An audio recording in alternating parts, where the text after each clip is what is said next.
உயிர்க்க எய்திய சோபித தேரரின் இறுதிக்கிரியை நடைபெறவுள்ள எதிர்வரும் 12ஆம் திகதி அனைத்து அரசு நிறுவனங்களிலும் தேசிய கொடியை அரைக்கம்பத்தில் பறக்கவிடுமாறு உள்நாட்டு அலுவல்கள் அமைச்சு தெரிவித்துள்ளது.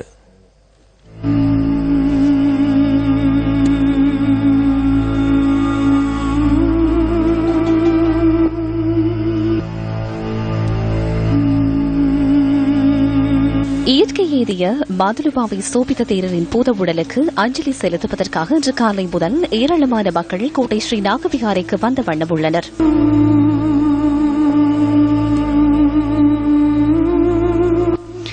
கோட்டை ஸ்ரீ நாகவிகாரையில் வைக்கப்பட்டுள்ள அன்னாரின் பூத உடலுக்கு அரசியல்வாதிகள் உட்பட பல முக்கிய பிரமுகர்கள் அஞ்சலி செலுத்தினர்.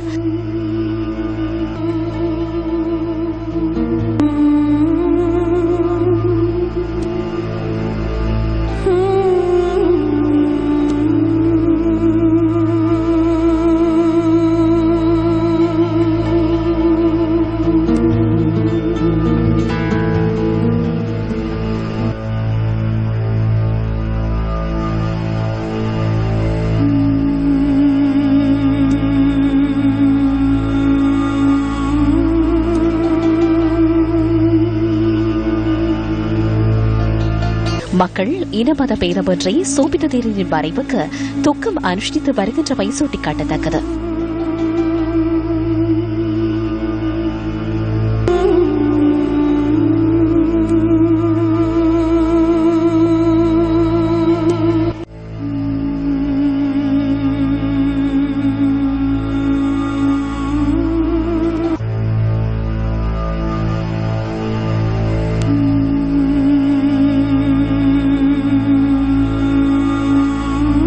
ஜனாதிபதி மைத்ரிபால சிறிசேன நேற்றிரவு சோபித தேரரின் பூத உடலுக்கு இறுதி அஞ்சலி செலுத்தினார்.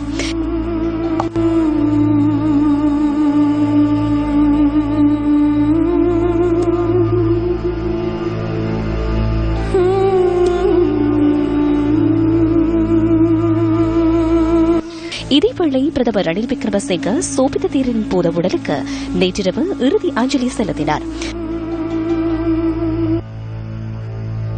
எதிர்வரும் வியாழக்கிழமை மதியம் 12 மணி வரை மாதுலுவாவை சோபித தேரரின் பூதவுடல் கோட்டை ஸ்ரீ நாகவிகாரையில் வைக்கப்பட்டிருக்கும்.